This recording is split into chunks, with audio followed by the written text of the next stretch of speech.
Bugün kimsenin yüksek sesle söylemediği bir gerçeği konuşacağız. Dünyayı demokrasi değil, çıkar yönetir. Ve çıkarların dili sandıkla değil, saray kapılarıyla konuşur. Son 100 yılda emperyal devletlerin davranışlarına baktığımızda göreceğiniz tablo şu. Demokrasi sadece konuşma metinlerinde var. Sahada ise tek adamlarla kurulan gizli anlaşmalar. Bu videonun sonunda büyük ihtimalle şunu söyleyeceksiniz. Demokrasi lafta, tek adam revaçta. O halde millet iradesi söylemi nerede? Emperyal güçler tek adamı neden sever? Çünkü tek adam rejimi uluslararası ilişkilerin VIP kapısıdır. VIP kapısı biliyorsunuz normal kuralların uygulanmadığı yerdir.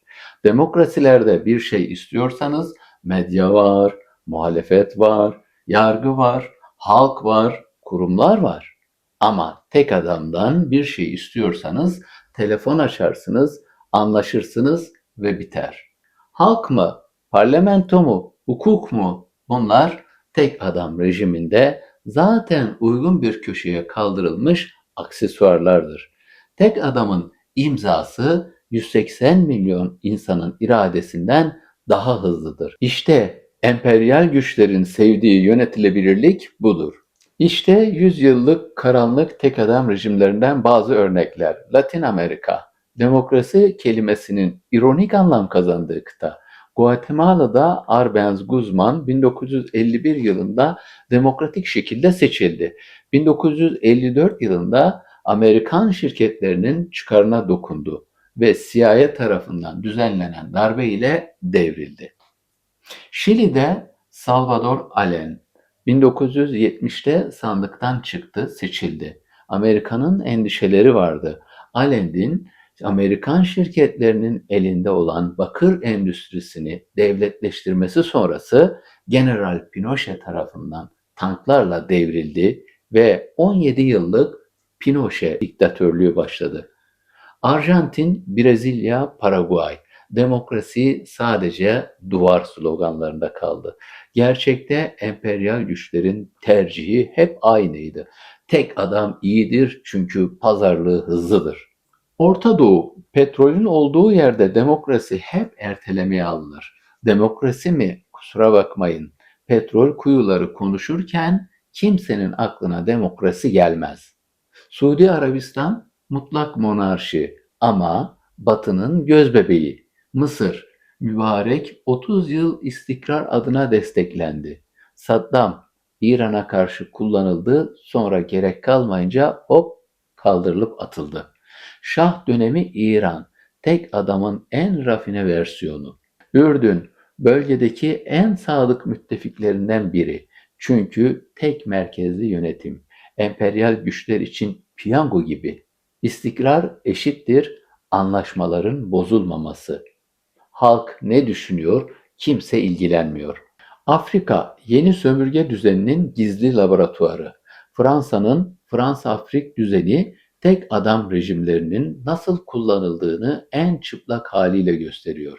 Nijer, Mali, Çad, Orta Afrika, Gabon, Fransa darbeyle gelen liderleri, zayıf demokrasileri ve mutlak liderleri yıllarca destekledi buralarda. Çünkü mesele hep aynıydı. Kaynak kontrolü, üsler, jeopolitik nüfuz. Demokrasi burada sadece konferans başlığı oldu. Gerçekte oyun hep aynıydı. Maden varsa tek adam vardır. Asya, demokrasi sadece coğrafyaya göre anlam değiştirdi. Güney Kore 1980'lere kadar tam bir askeri yönetim cehennemiydi. Neden? Çünkü komünizme karşı otoriter bir rejim daha kullanışlıydı. Filipinler, Marcos diktatörlüğü Amerikan desteğiyle yıllarca sürdü. Peki demokrasi hiç mi tercih edilmedi? Evet edildi ama bir şartla. Demokrasi çıkarlarına uyumluysa mümkündür. Buna güncel bir örnek verelim. Tayvan. Tayvan'da demokrasi değerlere dayalı değil. Tamamen jeopolitik nedenlerle desteklenir. Çin'e karşı stratejik bir duvar, dünyanın çip merkezi, ABD'nin Asya'daki en güçlü partnerlerinden biri. Yani demokrasi burada sevildiği için değil, Çin'e karşı işe yaradığı için korunur. Avrupa Soğuk Savaş dönemi Sovyetlerin Doğu Avrupa rejimleri, kontrol edilebilir liderler, parti devletleri, sert otoriter yönetimler. Peki demokrasi ne sağlıyor da tek adam daha kullanışlı hale geliyor? Çünkü demokrasi kurumsallık, hukukun üstünlüğü, şeffaflık, halk denetimi, iktidarın sınırlanmasını sağlar. Bu da dış müdahaleyi zorlaştırır. Bir ülkeyi etkilemek için kamuoyunu, medyayı, parlamentoyu, yargıyı ve muhalefeti aşmanız gerekir. Oysa tek adam rejiminde hukuk sadece liderin işine geldiğinde hatırlanan bir araçtır. Gerekirse rafa kaldırılır, gerekirse yeniden yorumlanır. Kuralları istediği gibi eğer büker. Kurumsal denetim yoktur. Hesap soran mekanizmalar yoktur.